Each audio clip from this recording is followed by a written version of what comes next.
que se conoce después de la muerte de Gaspar Rodríguez de Francia, un periodo de transición, quienes gobernaron el país, hasta que asume el consulado de Carlos Antonio López y Mariano Roque Alonso. Vamos a hablar con el profesor licenciado Juan Castillo. ¿Qué tal, profesor? Excelente, doctor. ¿Cómo estás? Excelente. Juan Genofonte. ¿Por qué te dicen Genofonte?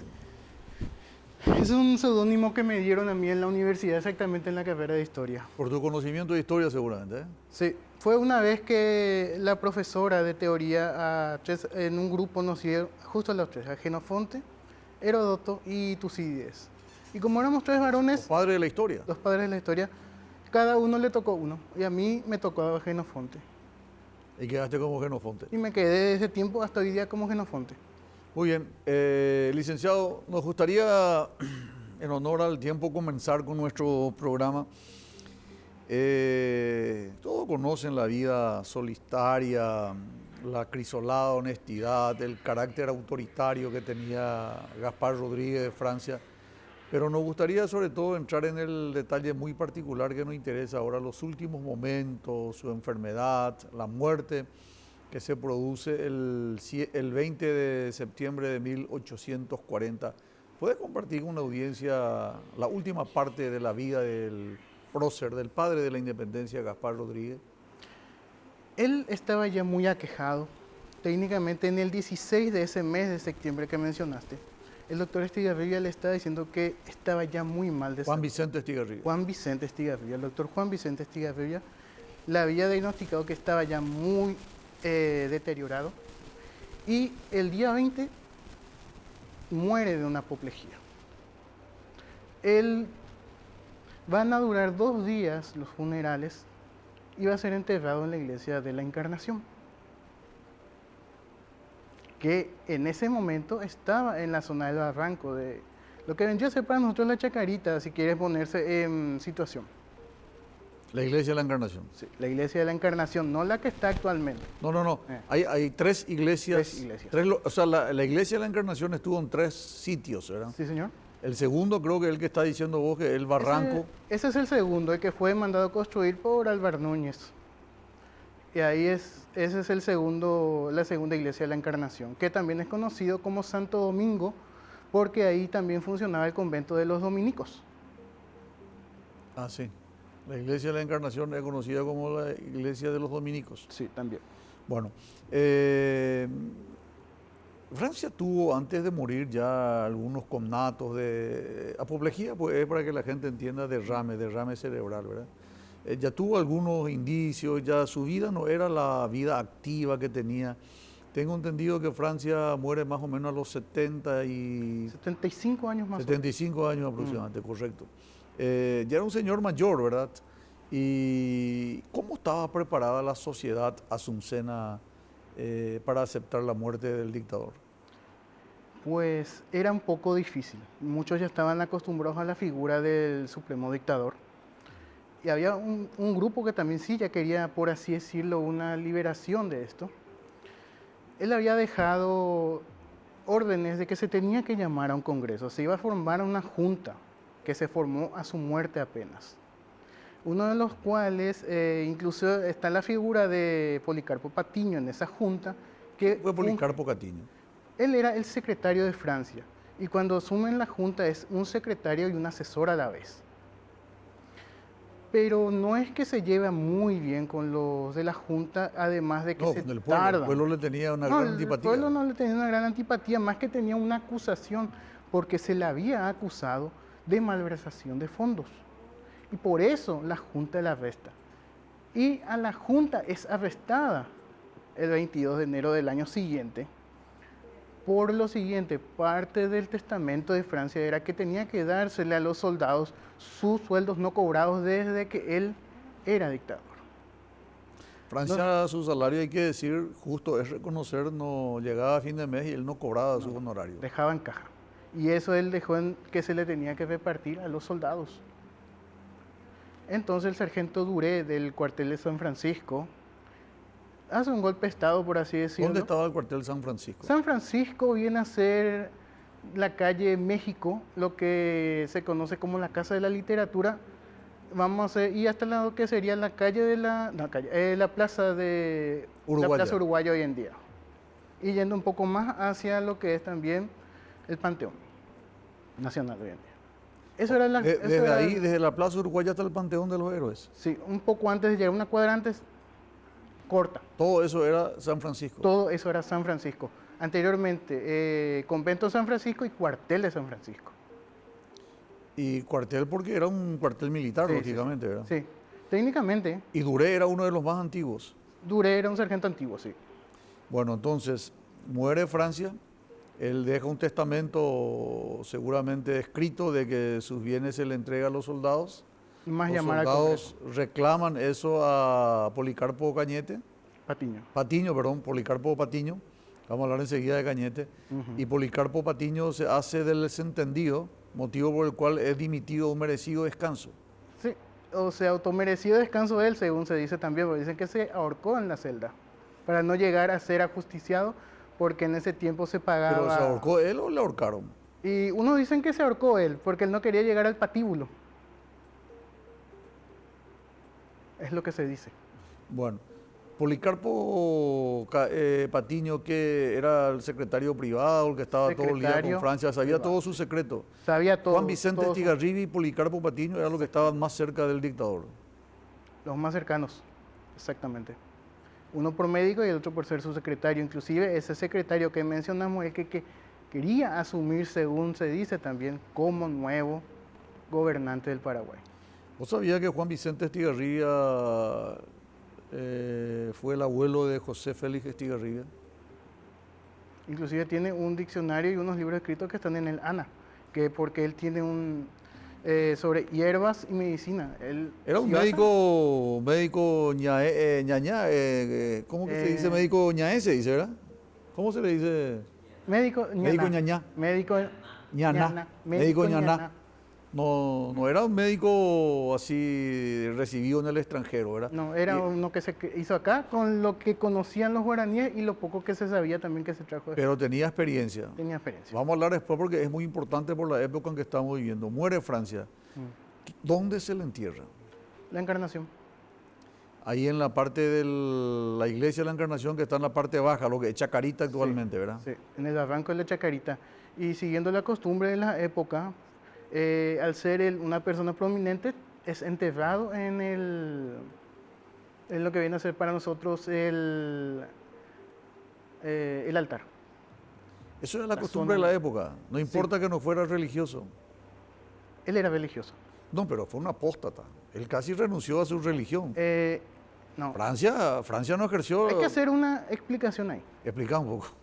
Había algo que desde Edad Media se llamaba sacro patronato, que era un permiso que le daban a los reyes, gobernantes, como quieran llamársele, para poder hacer todo lo necesario para iglesias, fundar, ayudar a las órdenes. Lo mismo se traslada a América y se llama sacro patronato indiano. Y posterior, todas las naciones americanas al independizarse se pasa a denominar sacro patronato patrio. Él lo que hace es cumplir como todo gobernante, con permiso del Papa, en encargarse de la iglesia. Lo que él no podía hacer... No, pero él no se ordenó luego. No, él nunca se ordenó. Él es de los... Él es doctor en teología, pero no llegó a recibir el orden sagrado. No el orden sagrado no. ¿Por qué? Lamentablemente, en Paraguay desde 1537 para adelante tuvimos un problema que no teníamos una universidad. Entonces muchas de las cosas, por eso siempre se dice abogado porque, bueno. No me vayas a spoilear porque vamos a hablar cuando hablemos de Carlos Antonio López, el tema del abogado. Okay. Vamos a hablar de Francia ahora. Él tenía ese grado porque él es monje de los grados menores. Y era a lo que una persona común como nosotros podía llegar y después podía dejar el convento hasta los grados menores. Para llegar a tener estudios universitarios, como se le dice ahora. Doctor, te pido un ratito para poder digerir esto. Gaspar Rodríguez de Francia egresa de la Universidad de Montserrat de Córdoba con el título de doctor en teología. Él, sin embargo, no optó para ser sacerdote. No. Es más, vino y actuó acá en defensa de algunos casos. No hay ningún pleito que se pueda demostrar que él actuó, pero era asesor, trabajaba en eso. Francia cerró los conventos. Francia, y quiero terminar un ratito, Francia cerró los colegios religiosos y la mayoría de las propiedades que tenía la iglesia él confiscó. O sea, Francia no tuvo nunca durante su vida en ningún momento ninguna actuación acorde a la formación religiosa que él tuvo. ¿Por qué tuvo que cerrar? ¿Teníamos un obispo competente? El obispo Panes estaba ya enajenado técnicamente. Y no podíamos conseguir un nuevo obispo de Roma si no podían salir nuestros diplomáticos de esta zona. Está ese problema. Entonces, ¿vos creés que él tenía méritos para ser sepultado ahí? No era por su condición de dictador. No era por condición de dictador. Era por su condición religiosa. Por condición religiosa y también por condición de gobernante. Bueno, entonces estamos que es porque era dictador, era su voluntad. Las dos cosas, porque era la orden que se tenía. Es una costumbre medieval que se traslada a América, que hasta hace muy poco tiempo en algunos todavía se practicaba. Los gobernantes y obispos en el templo, adentro en lo que sería para nosotros el altar. Las personas un poco más pudientes estaban a los costados. O sea, Domingo Martínez de Irala también fue sepultado en un templo. Un templo, sí. Domingo Martínez de Irala. Domingo Martínez. Y la gente común estaba afuera. Había un cementerio, mi adentro. Por eso muchas veces las iglesias en aquel tiempo tenían terrenos tan amplios, porque tenían la costumbre de que tenía que ser enterrado en tierra sagrada para poder ascender. Ok, ahí se entiende por qué era muy amplio las dimensiones. Bueno, correcto, muere, se le entierra ahí en el... por méritos religiosos se le entierra a Gaspar Rodríguez en la Iglesia de la Encarnación. ¿Qué hay de esta versión, doctor? Y quiero que me responda con los restos de Gaspar Rodríguez de Francia. Cuando él muere, se le entierra. ¿Tuvo él aquello, como se dice vulgarmente, que en paz descanse? ¿O incluso después de muerto, él fue perseguido? Existen dos versiones. Sí.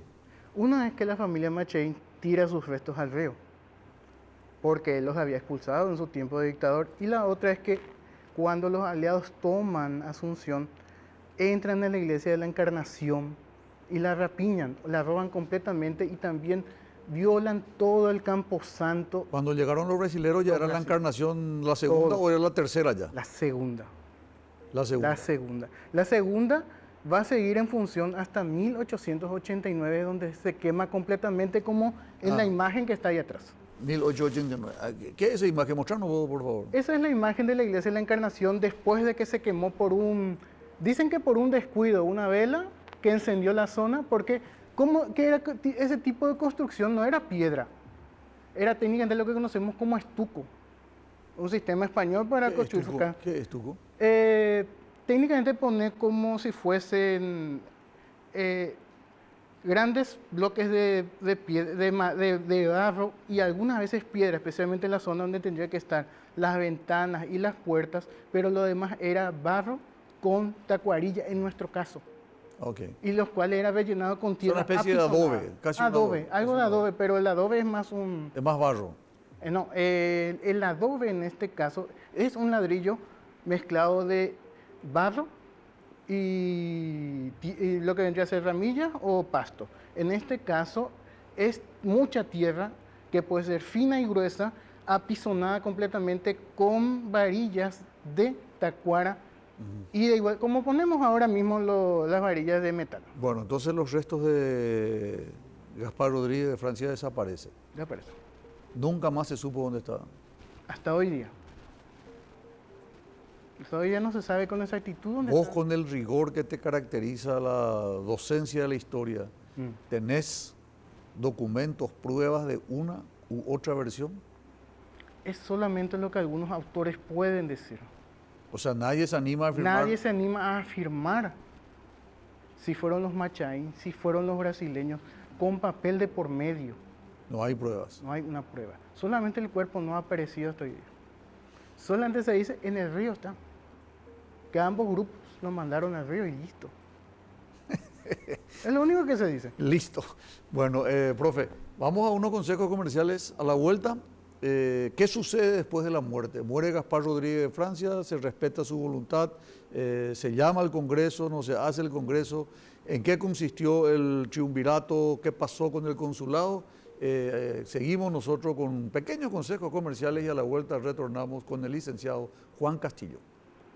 Estamos de vuelta aquí en Diálogo Franco, nos acompaña el licenciado Juan Castillo. Juan, perdón, licenciado, muere Gaspar Rodríguez, se organiza, el pueblo se entera 1 o 2 días, cuando era el momento del velatorio nomás se entera el pueblo, no se entera enseguida. Ocurre lo de su cuerpo que ya habíamos hablado, ni siquiera después de muerto pudo descansar. Y se instaura un triunvirato. Ese triunvirato tenía la intención de llamar a una asamblea como pidió Francia, o el triunvirato quiso quedarse en el poder. ¿Qué ocurrió ahí, licenciado? El triunvirato tampoco llamó. La Junta es la que no cumplió también y tampoco el triunvirato. Esto obliga a que el 9 de febrero el comandante general del ejército le haga un golpe de Estado. Este es Mariano Roque Alonso. Entonces también a la par era el comandante del cuartel de San Francisco. Arresta a los 3 triunviratos y llama para que son puestos ya, pero bajo la comandancia. Él toma las llaves del cabildo y las lleva al cuartel de San Francisco. Pero previo a esto, ellos hablan también con Carlos Antonio López, que estaba fuera de la ciudad, para saber qué podrían hacer, y lo único que siempre hay que cumplir la voluntad de Francia, llamar al Congreso. ¿Dónde estaba Carlos Antonio López? ¿En Rosario? No, él estaba fuera, en la Trinidad también. No estaba todavía en lo que es actualmente Itacurubí, Rosario, Puerto Rosario. Ya había venido. Estaba acá, lo que es su casa actualmente. En Trinidad. Uh-huh. Ahí estaba. Ahí estaba. Y bueno, correcto. Entonces, Mariano Roque Alonso, entre paréntesis, Alonso con S o con Z. Con S. Con S. Hay un cierto problema con ciertos apellidos. Algunas veces te van a aparecer con Z y con S, o con B corta o B larga, porque nosotros escribíamos en castellano medieval. Entonces habíamos heredado eso. Lo que ahora de repente se hizo, si alguno es caballero con B corta, después se llega a, por así decirlo, a actualizar y se pone con B larga. Conste que en algunos lugares aún tienen algunos con B corta. Sí. Pero es por tener la grafía. Cabañas, sí, Caballero, Alonso. Sí. Muy bien. Mariano Roque Alonso era un prestigioso militar. Entonces, ¿cuánto tiempo más o menos estuvo en función el triunvirato? El triunvirato no duró técnicamente de enero a febrero nomás. Ok. Ahí estaba Cañete. Policarpo Patiño, perdón. Patiño estaba en la Junta. La Junta es puesta en 1840, apenas muere el dictador. Y ellos duran hasta el 22 de enero del 41 sin haber llamado al Congreso. ¿Y cuál era la función de la Junta, licenciado? La Junta solamente era su función llamar al Congreso que elija un nuevo sistema de gobierno. ¿Y no lo hizo? No lo hizo. Entonces, por eso se levantan en parte también los militares. Podemos decir que hubo un golpe ahí de parte de Mariano Roque Alonso y él es el que está... ¿Quién instaura después el consulado? ¿La Junta o el mismo Roque Alonso? Roque Alonso llama a un congreso en el colegio, en lo que sería el cuartel de San Francisco, y ellos instauraron el consulado de nuevo. Y es Entonces fue una asamblea la que decidió. Una asamblea de 300 personas, en las cuales se tienen que elegir 2 personas. Uno, Mariano Roque Alonso, porque él era una persona prestigiosa, muy querida por la gente. Y al otro se lo elige a Carlos Antonio López por su pericia con los documentos y conocimientos que él tenía. Carlos Antonio López, ¿qué rol jugó en el gobierno de Gaspar Rodríguez de Francia? ¿Dónde estaba? ¿Dónde vivió? Desde 1811, 12, 13 hasta 1840. Técnicamente desde 1808 hasta lo que sería 1820 más o menos. Él era docente.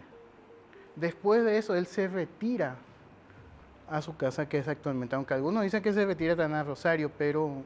Ahí le conoció a Paula Carrillo, ¿verdad? Paula Carrillo. Y después va a volver. pero él era un docente en el Real Seminario. Ok, ¿y ocupó algún cargo en el gobierno de Francia? Además de docente, no. Conste que a él lo nombraron tanto Yegros como Francia como docente, exactamente en la cátedra de Filosofía, Teología y Metafísica. Muy bien, entonces asume el consulado. ¿Cuál, durante cuánto tiempo y de qué forma se iban a dividir el poder del consulado integrado por Roque Alonso y Carlos Antonio López? Ellos se iban a dividir mitad y mitad, como fue con Yegros con Francia. Y ellos van a durar hasta el 44. Un año, un año. Un año Roque Alonso, un año López. ¿Llegó a asumir Mariano Roque Alonso? Asumió, pero siempre estuvo acompañado de López. Sí, al final, a pesar de que uno asumía, el otro siempre estaba a su La lado. mayoría de los autores dicen que él, percatándose de su limitación, Se fue al cuartel. decidió... Algo similar a lo que dicen que hacía Yegros, pero casi siempre estaba ahí cerca, los dos estaban cerca uno del otro. No era tan lejano al final. ¿Pero quién ejerció el poder en el consulado? ¿López o López Alonso? lo llevaba más por su conocimiento en documentaciones y porque sabía cómo llevar el gobierno en ese sentido. En el caso de Mariano sí, era netamente militar. Y él esperó hasta el 44, donde se cumple ya término de funciones del consulado y se tiene que llamar a un nuevo congreso. Esa ley del año 1842, la ley de organización administrativa de gobierno, o eventualmente la constitución de 1842, como se le conoce. No es en el 42. De En el 42 lo que se 44. jura es la independencia. Se firma y se jura la independencia. Sí, no, 44 es, perdón. En el 44 es lo que se hace una ley de lo que sería de administración pública. Se dividen los poderes, solamente que no tiene el control que hoy tendría una constitución. Muchos dirían es una constitución, otros te van a decir no es una constitución, pero es un inicio para una constitución. Sí, sí, tiene los elementos de Tiene una los elementos constitución. básicos para convertirse posiblemente en una constitución más adelante, pero es una ley en este preciso momento. Y ya que estamos en el acta de de la independencia de 1842, es importante por los símbolos. ¿Qué se resolvió ahí, licenciado Juan? En este caso, además de lo que vendría a ser para nosotros la jura de la independencia, los símbolos que tenemos también. La bandera, los escudos, todo eso. Entonces, desde esa época tiene formalización, ¿verdad? Ahí formalizan completamente. Por eso es muy importante. Eso fue ya el consulado. Sí, en el consulado, el 25 de noviembre del 42. El Congreso Extraordinario. Y en el 44 es entonces lo que se llama la Constitución del 44. ¿Mal o bien llamada? Mal o bien llamada. Depende de cómo lo mires. Ok, correcto. Y a partir de ahí se le considera Carlos Antonio López el primer presidente constitucional del país, justamente porque él asume después de la aprobación de esa Carta Orgánica. Exacto. La pregunta del millón, pero quiero que me responda a la vuelta de estos consejos comerciales. Carlos Antonio López es abogado de profesión, estudió, ¿dónde, qué título tiene? A la vuelta de estos consejos comerciales, el licenciado Juan Castillo va a develar este misterio. Bueno, estamos ya en la parte final de nuestro primer bloque de historia. Nos acompaña el licenciado Juan Castillo. Estamos hablando del periodo de transición entre el doctor Gaspar Rodríguez de Francia y el doctor Carlos Antonio López. Ahora vamos a referirnos a este último, Carlos Antonio López. ¿Qué estudio tiene Carlos Antonio? ¿Dónde estudió? ¿Era realmente abogado? Él estudió en el Real Seminario como para ser filósofo, metafísico y teólogo. Él tenía también los votos menores, pero no eran los votos menores normales, sino que en ese tiempo se estilaba dos tipos de estudiantes, colegiales, que es el alumno pagado, y los que vienen a ser manteístas. Don Carlos era un manteísta, significa que él trabajaba para poder seguir estudiando. Él inclusive trabajaba en el Real Seminario para eso, para poder mantener su propio estudio. Manteísta. Se vestían Hubo como voto de manteísta. un manteísta, a ver cómo te explico, se viste como si fuese un monaguillo. Lo más cercano para poder explicar. Así se vestían los que eran manteístas. Y el alumno colegial, normal. O sea, lo que eso demuestra era sus pocas posibilidades económicas, a tal punto que él tenía que automantenerse para poder seguir estudiando. Sí. ¿El Real Colegio San Carlos otorgaba el título de abogado o era título de doctor en teología? Porque no era técnicamente hablando una casa de estudio universitario. Era una casa de estudio universitaria porque tenían permiso para eso. Era. Sí. Desde los dominicos, al no tener vos la posibilidad de poder tener una universidad, el Vaticano, inclusive los reyes, le dieron permiso a los dominicos de poder expedir títulos universitarios. Entonces el título de don Carlos es del Real Colegio San Carlos de Asunción. Sí. Ellos podían estudiar de dos maneras. Para obtenerlo, no es como ahora que estás en un curso entre 20 y 30 alumnos. De repente vamos a decirle, Federico Franco, vos te damos 5 alumnos. Ellos se quedan contigo un año y vos les enseñas todo lo que sabes. Y después van a una mesa y ahí vienen los votos. Tienen que exponer todo lo que contigo aprendieron. Puede ser en el Real Colegio Seminario y en algunas ocasiones, si es que por motivo, especialmente porque el Real Seminario se convierte en cuartel, por motivos de que no hay más sacerdotes que puedan enseñar normalmente, porque el que firma es el obispo, entonces van a una casa particular. Pero claro, el Estado mantiene. Pero Francia era el que decidía quién era obispo. El Papa, no Francia. Francia solo pone un obispo adjutor o un obispo adjunto secretario, pero solamente la potestad es del Santo Padre. Pero ¿cómo vamos a conseguir un obispo si nuestros diplomáticos no salen de acá? Era un obispo mayor, eso sí es cierto. Muy mayor. Pero Francia no tenía buenas relaciones con la iglesia. ¿Por qué cierra Francia el Colegio San Carlos? Ya lo repetí. El obispo no puede más firmar algunos documentos, porque Francia puede firmar hasta lo que hoy para nosotros es tercer curso. Pero no fue convertido en un establecimiento militar. Era ya un establecimiento militar antes de Francia. ¿Por qué? 1810. Cuando tuvimos que defender a la provincia de Buenos Aires. Ya era ya un cuartel ¿Dónde estaba militar. el Real Colegio de San Carlos? ¿Dónde funcionaba? El Real Colegio Seminario está cerca de lo que hoy es Congreso Nacional.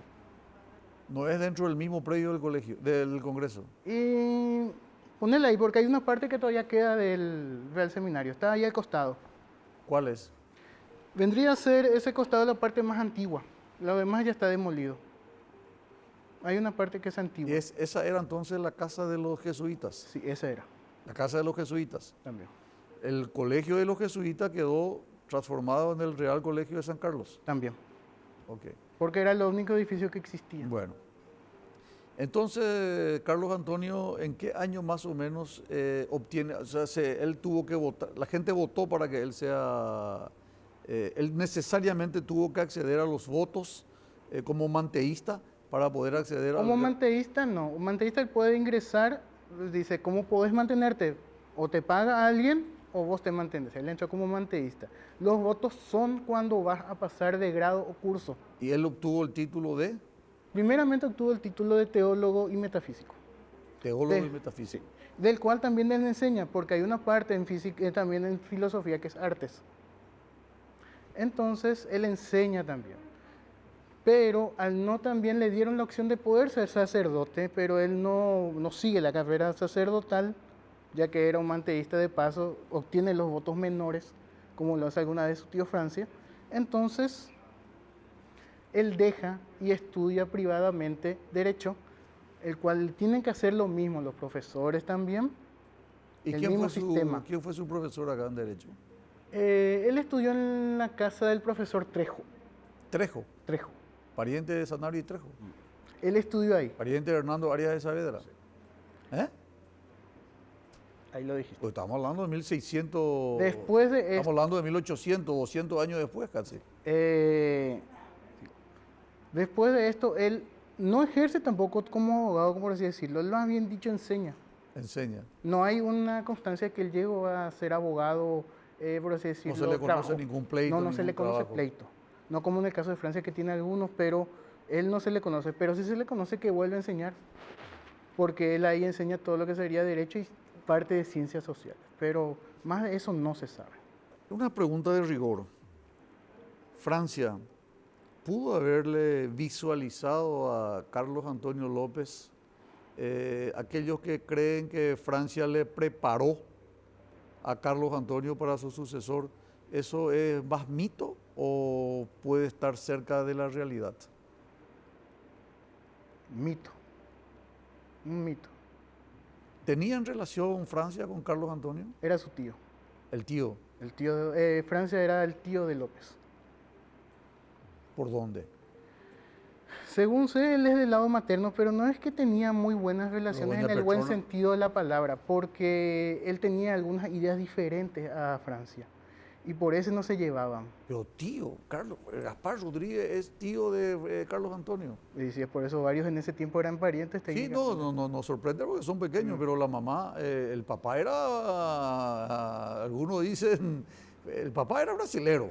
Portugués, brasileño no había todavía. Portugués. Bueno, pero nació en Río de Janeiro. De Río de Janeiro Sí, pero ahí Brasil viene. no va a existir todavía, no podemos darle un nombre que no es. Bueno, es portugués, correcto, estrictamente portugués. ¿Y la mamá? Madre paraguaya. ¿Cómo la apellido de la madre? Zavala Yegro, si no me Zavala. falla la memoria. ¿Y de dónde Zavala Yegro con Carlos Antonio López? ¿De dónde son parientes? Yo estoy hablando de la madre de Francia. En el caso de López, ese no te quiero mentir, así que ahí nos podemos... No Pues, quiero confundirme, no quiero confundirte a vos. La verdad que yo no sabía eso, pero puede ser. Pero si era tío, tendría que haber sido más próximo. Y vos me decís de que no tenían... No, ellos lo que no tenían era una buena relación nomás, porque no se llevaban en lo político en algunas ideas. El que se oponía a Francia estaba destinado, ya sabes eso. Ya sé, pero él mismo se autodestinó para no entrar en pleito. Lo muy último y nos fuerte. vamos. Sí. Esa famosa carretera López en la ciudad de Lambaré, que lleva a Puerto Pabla. ¿Era esa la carretera por donde iba Carlos Antonio López a visitarle a Juana Paula Carrillo?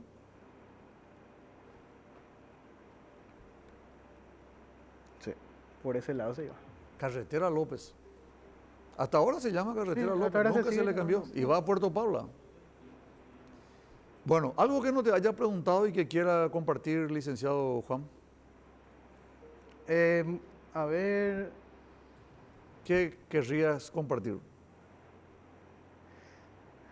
algo que recuerdo que justo cuando se iba a elegir el consulado, esto está en el libro del doctor Escabone Yegros, en la página 26, si quieren ver. Lo que sería el libro se llama... Ricardo Jabona. Ricardo Escabone. Capo, El libro ¿eh? se llama Declaración de Independencia. Un oficial de apellido Gabriel del Valle había dicho, ¿para qué una constitución y por qué necesitamos una constitución? Ya sabemos que no... Yo voy a explicar, no voy a decir exactamente cómo está, yo voy a dar una explicación. Él decía que era muy problemático tener ahora una constitución porque Porque si los los países vecinos vecinos. estaban con constitución y ni siquiera llegaban a un acuerdo. Cierto. Y lamentablemente un Francia ya no tenía. Solo la estaban teniendo y sabían que era buena gente, una persona bien formada, el brigadier Mariano Roca Alonso, pero no sabían mucho de don Carlos. Pero él les llegó a convencer. No le dio crédito. No le dieron crédito porque Sí, no lo es cierto. conocían bien. Es cierto. Él no estuvo mucho por ahí, ni siquiera estuvo en el gobierno. ¿Y por qué comentas eso, licenciado? Porque siempre se dice que no solíamos estar enterados de lo que pasaba alrededor. Y si un teniente del ejército paraguayo ya comenta eso, es porque de algún lugar habremos enterado de cómo estaba la situación de nuestros vecinos. Porque todos eran o república o un imperio, ya con una constitución, algunos desde 1820, 24, 25, pero con problemas, levantamientos de aquí para allá. Brasil tenía los levantamientos, ejemplo, de los farrapos. Uruguay estaba teniendo una guerra civil entre blancos y rojos desde el 25 para adelante, o peleando con Brasil por una parte de su territorio, Argentina con levantamiento desde 1830 desde el norte. Y No Corrientes, tenían consenso, sí. no tenían No tenían república, era nadie confederación tenía. todavía. Todos Sin eran... embargo, tuvieron su constitución en 1816. Licenciado, tenemos que irnos. Sí. Gracias por estos minutos, muy amable, muy gentil. Cuando quiera, doctor. Licenciado Juan Castillo, compartiendo con nosotros. Nosotros vamos a unos pequeños consejos comerciales, regresamos y a la vuelta vamos a estar con el ex senador Gonzalo Arnulfo Quintana, senador constituyente. Vamos a hablar sobre la realidad política, vamos a hablar sobre la decisión de la DEA con respecto al gobierno, qué es lo que ocurre, todos los temas que nos interesan, pero no solamente del gobierno, sino también vamos a analizar a la oposición. ¿Cómo estamos hoy? ¿Cómo nos vemos hoy? El análisis agudo, crítico de Gonzalo Arnulfo Quintana.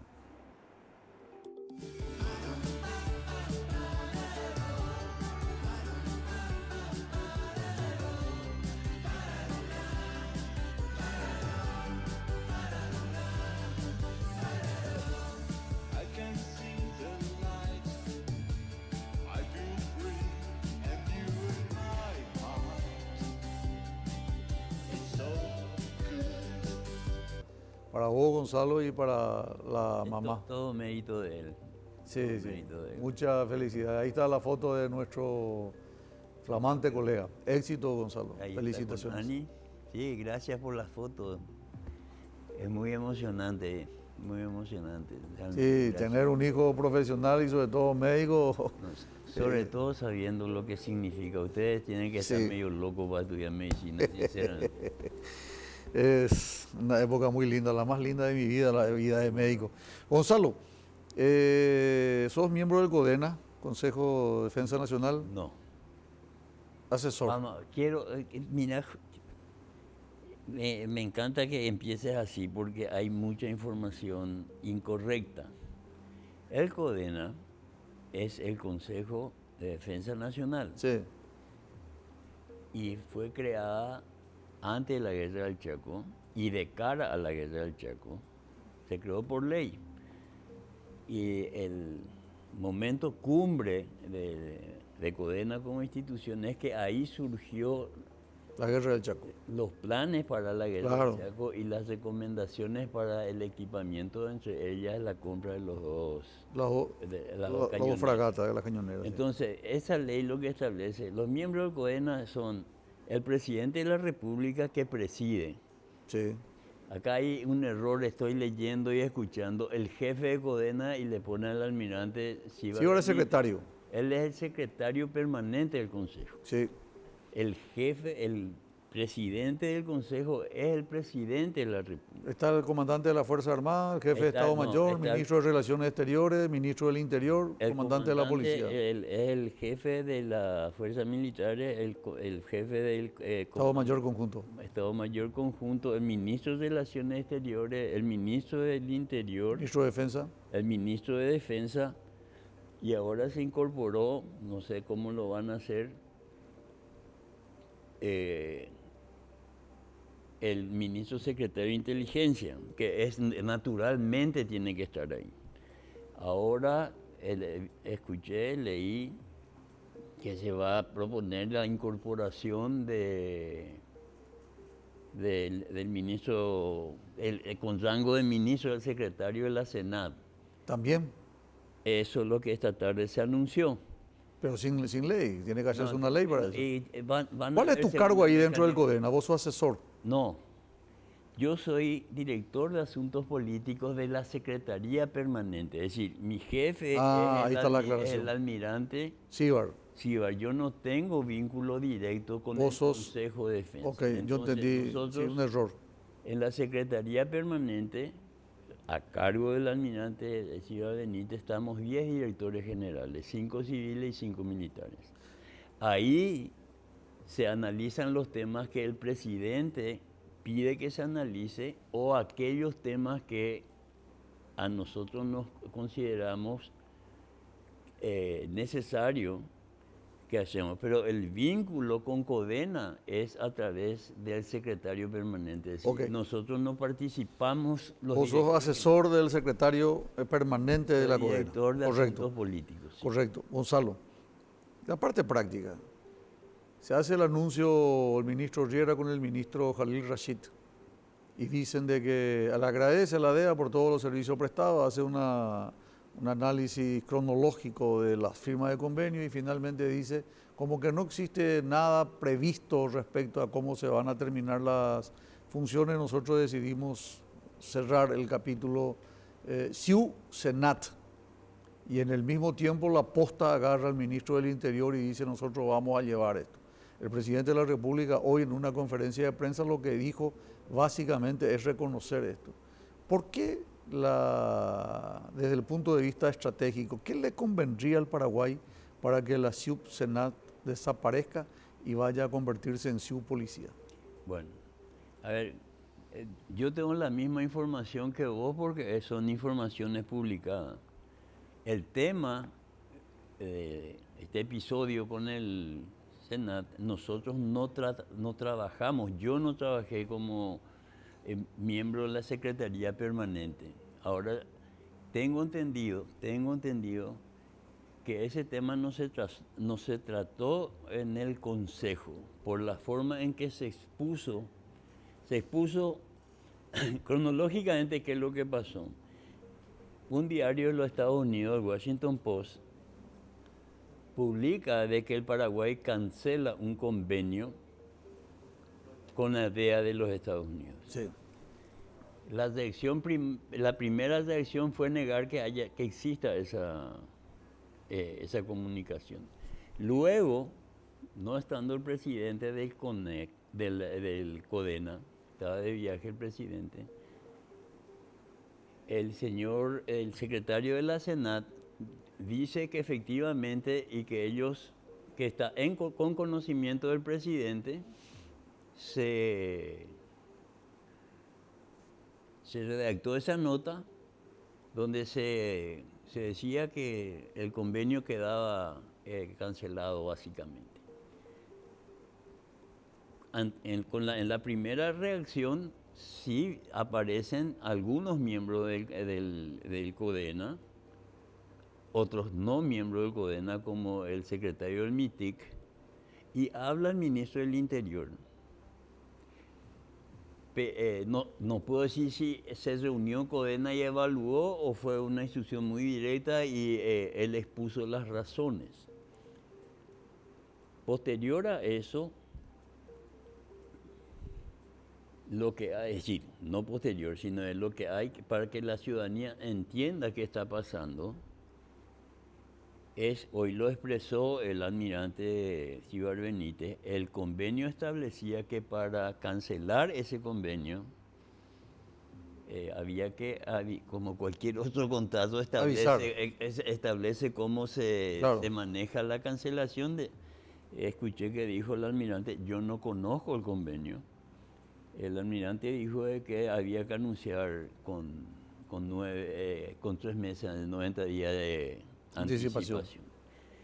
Entonces ahí yo creo que en este momento sí posiblemente CODENA, está anunciado así, va a encauzar correctamente y como debe ser la solución de este roce, de esta pequeña crisis, porque ¿cuál es el valor del DEA? Aquí se habló mucho de las operaciones, de la financiación. El valor máximo de mi punto, hasta donde yo sé y puedo opinar, el valor máximo del DEA es la cantidad inmensa de información que maneja. Es la agencia, la mayor agencia del planeta en su ramo categórico. Es decir, nosotros no podemos acceder a la única. Que ellos, no hay otra, ni competencia tiene. Y el segundo gran tema es la capacidad de desarrollar competencia, es decir, de entrenar a la gente, de formar a la gente, de proveer de herramientas de todo tipo, inclusive tecnológicas, para la lucha que es una causa de Estado de los Estados Unidos. Es decir, no es un tema menor. Estamos hablando, vos fíjate de las informaciones que venían, de preocupaciones que se generaron acá en la región, en Brasil, en Argentina. Porque es así. Y acá termino con esto, porque no tengo más información ni capacidades sobre esto, pero quiero sí señalar, Federico. ¿Qué es lo que se combate? Atender las palabras. El crimen organizado transnacional. Para hacerla corta, tráfico de drogas, crimen organizado transnacional. Correcto. Hoy el crimen organizado transnacional es considerado una amenaza a los estados. Totalmente. No es un problema solamente de delincuentes. No, un poquito más grandes. Entonces, crimen organizado, eso te lleva a una lógica simple. No podés enfrentar el crimen organizado de manera desorganizada. Primer tema. Correcto. Segundo tema es transnacional. No, afecta solamente a un Estado. Entonces, estos convenios internacionales son la respuesta lógica a una cuestión que es transnacional. Por supuesto. Esa es la gran importancia de mantener todos los acuerdos que sean posibles, todos los convenios que sean posibles para protegernos del crimen organizado transnacional. No estamos hablando del Chepi ni de esta cosa, estamos hablando de una cosa muy importante. Estamos hablando de la pesada, estamos hablando de gente que tiene un poder... Que va a afectar el funcionamiento de nuestro Estado. Y por supuesto, tiene un poder superior incluso a la capacidad de fuego del Estado. Hay que recordar nomás, senador, lo que ocurrió en Ciudad del Este hace 3, 4 años, cuando durante 4 horas Ciudad del Este quedó literalmente en manos de los mafiosos transnacionales, ¿verdad? Dejando de lado toda esa burocracia, toda la cuestión de abogado, al ciudadano, al analista, Gonzalo Arnulfo Quintana, ¿esta decisión del gobierno te parece correcta? Esta actual sí. Esta de decir, bueno, señores, venimos a reafirmar nuestro absoluto compromiso. Pero le pasa a la policía. No. Sí, la Senado deja de tener capacidad. Sí, no te puedo decir ni no ni sí, pero te digo lo siguiente. Es lo que firmó Jalil. No, bueno, pero ¿cuál es el escenario actual? El escenario actual es el anuncio que después de la reunión de Codena esta mañana, le vuelvo a decir, yo voy a decir lo que dijo el almirante esta mañana en conferencia de prensa al mediodía y después ratificó el presidente. La reafirmación más contundente de ambos, Sibal Benítez en nombre de los otros ministros y ratificado inmediatamente después por el presidente, se va a fortalecer las relaciones con él. Correcto. Ese es el camino correcto. Pero atendeme, Gonzalo. Entonces, lo que va a haber acá es un proceso de revisión del convenio. Si el convenio es suficiente, la que tenía recobra plena vigencia con el Senado adentro. Si es que hay que potenciar... Eso no lo dijo el presidente. No, dijo, al mediodía sí. No lo dijo. El presidente lo que dijo, eso es, por eso es importante, ¿verdad? Yo creo que estamos hablando, yo más o menos tengo algún conocimiento. No, te imaginas, vos conocimiento. Vos me estás haciendo hablar a mí algo que vos sabés. Algún conocimiento. Cuando el presidente dice vamos a fortalecer la gestión de la DEA, nos falta la verdad. No, es de la DEA. Sí, dice. No, nosotros Las vamos... relaciones con DEA. Nosotros, el presidente de la República dijo, palabra más, palabra menos, nosotros vamos a potenciar la acción de la DEA con el gobierno paraguayo. Okay. Y nosotros vamos a requerir mayor cooperación internacional.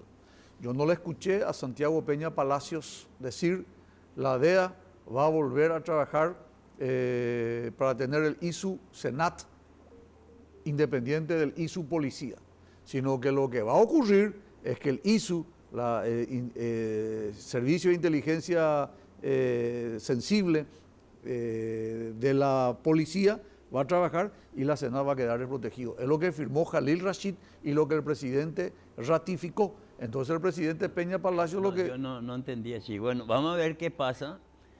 Vos fíjate que vos te estás refiriendo al primer anuncio del presidente. El ministro del Interior dijo, vamos a fortalecer la policía. El secretario de la Senat dijo, yo necesito ponerle entre comillas más autonomía para desarrollar mi propia inteligencia.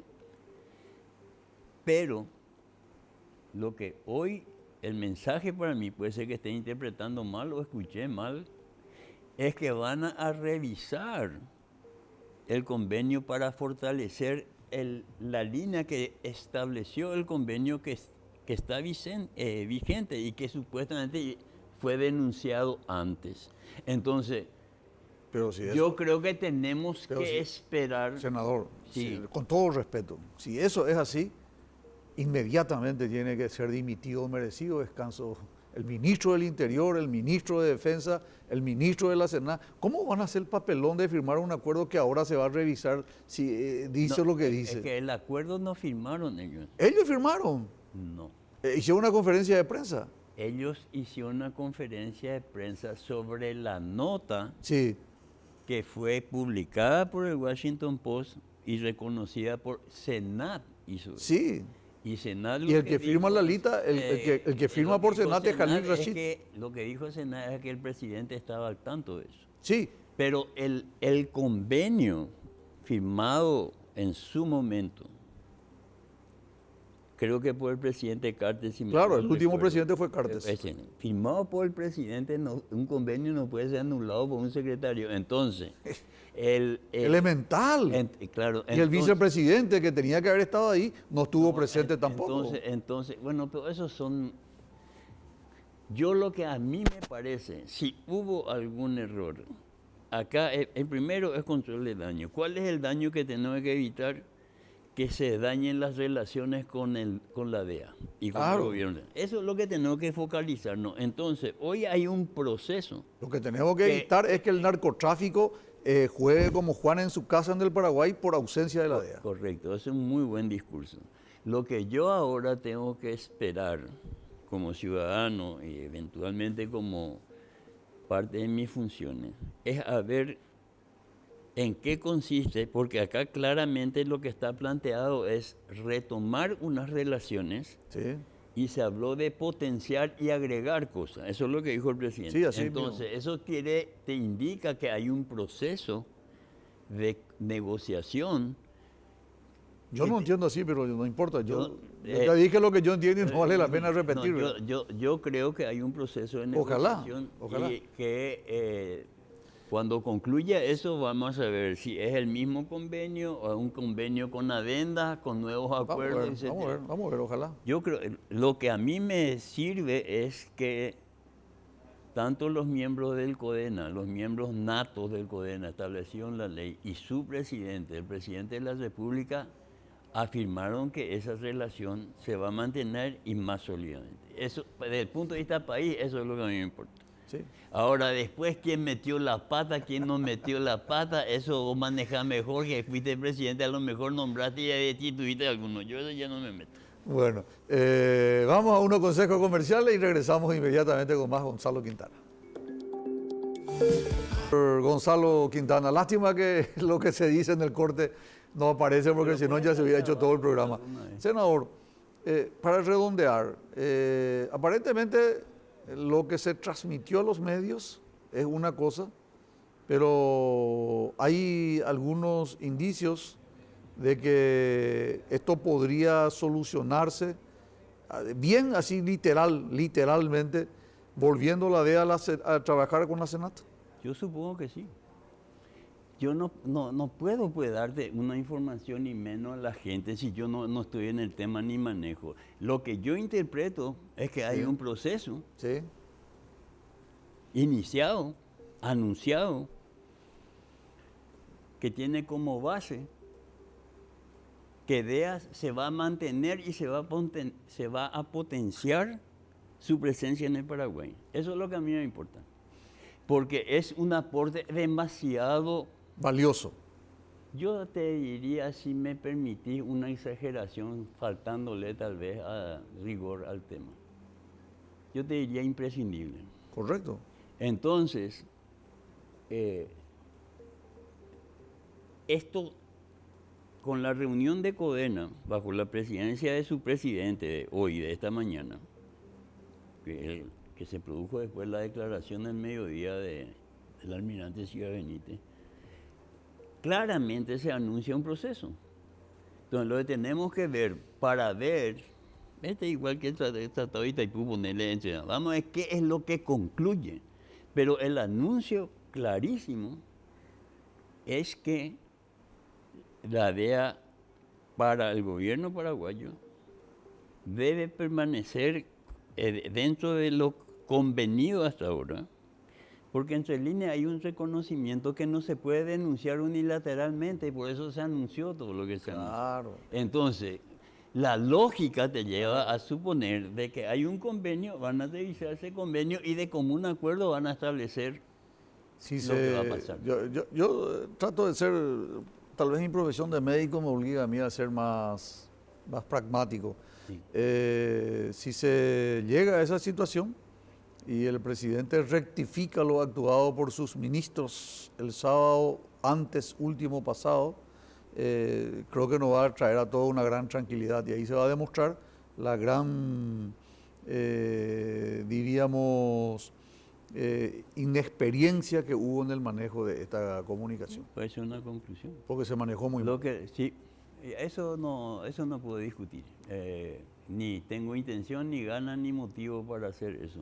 Evidentemente, esto que se generó en una semana Sí, es porque no hubo manejo correcto, punto. O si Correcto. no hubiese existido ninguna de estos alborotos, ya supe. correcto. Pero yo creo que son alborotos necesarios. Hay Ahora- momentos en que tiene que aflorar el problema. Cuando una institución tan prestigiosa, como dijiste vos, la única en su género que tiene presencia en todos los países del planeta Tierra y que trabaja en el tema de lucha contra el tráfico de droga, como es la DEA, yo creo que aporta más o menos el 40% del presupuesto de la Senada.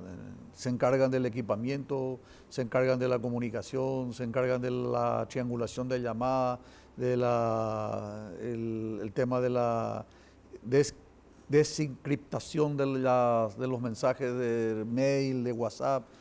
Lo que hace en la DEA es sencillamente fundamental. Yo le dije en un programa hace 8 días, es como el cordón umbilical. Vuelve a cortar el cordón umbilical y se cae la lucha antidroga. Entonces es muy Mira, preocupante. Federico, esa información que vos das en tu calidad de presidente, pues esa experiencia viene de tu calidad de presidente. Nadie accede a ese nivel de detalle que hace la DEA. Me parece que aporta a tu audiencia. Sí, nuestra audiencia, porque es la tuya también ahora. A mí no creo que bueno. Gonzalo, la gente está porque te quiere ver a vos. Entre paréntesis, me hablaron muy bien de vos. Es cierto. Bueno, Mira, ¿cuál es tu lo que- análisis? Lo que te digo es que eso que vos aportás tiene un valor, porque eso te digo, esa información es de presidencia. Vos lo que le estás diciendo a la gente, fíjense lo importante que es mantener las relaciones con la DEA. Yo le digo, vos le estás diciendo.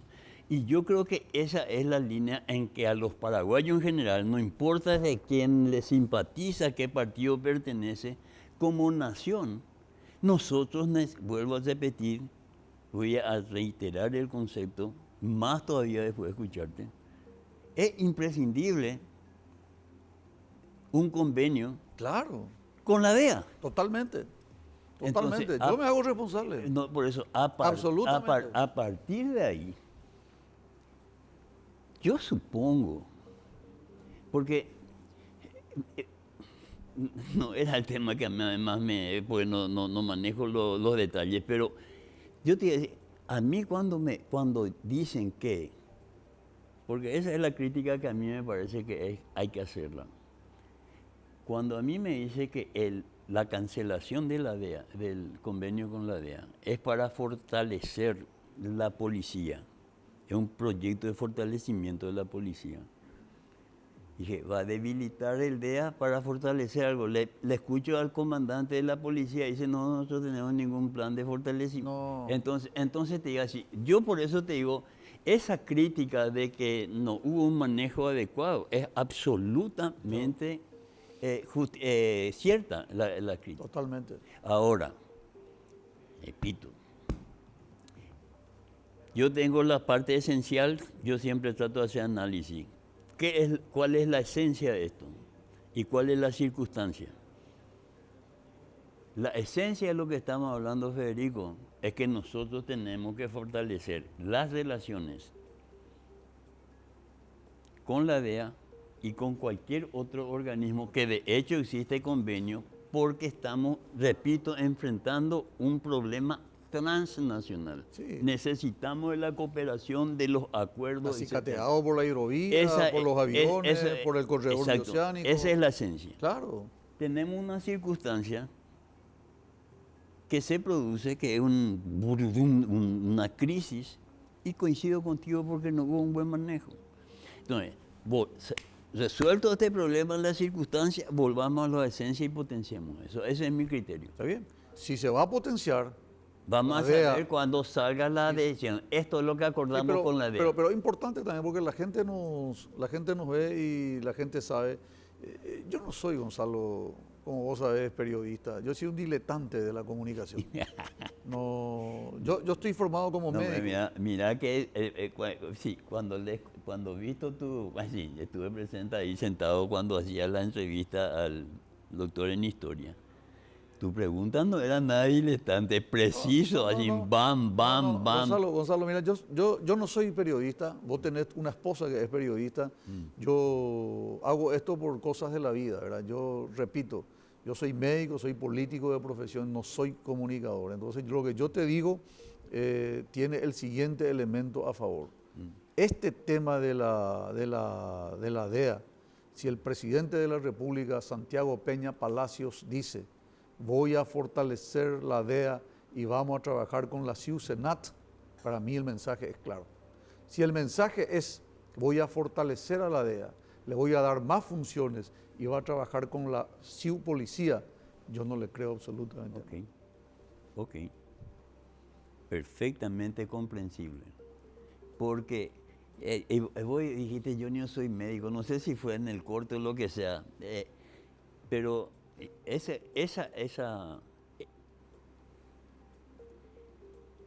esa comparación que vos hiciste, yo te voy a decir, no sé en qué momento, entre vos médico y mi hijo y no sé qué cosa, es lo que yo pienso.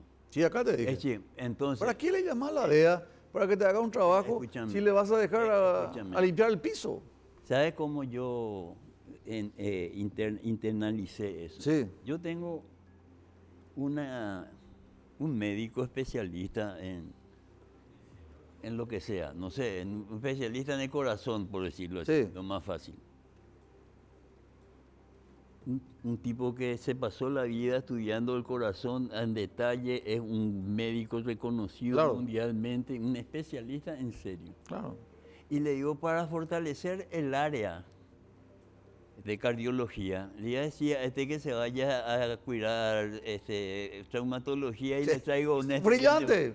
Brillante. Gonzalo, me permití, último corte y regresamos. Último consejo comercial y regresamos con más diálogo franco.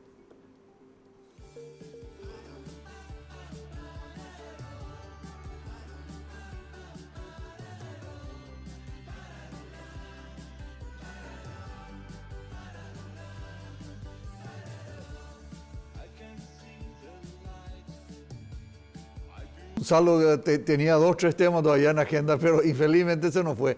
Gonzalo, te agradezco por tu presencia, felicidades de nuevo por tu hijo, y me gustaría darte unos minutos, un minuto, 60 segundos finales para tu reflexión sobre este tema.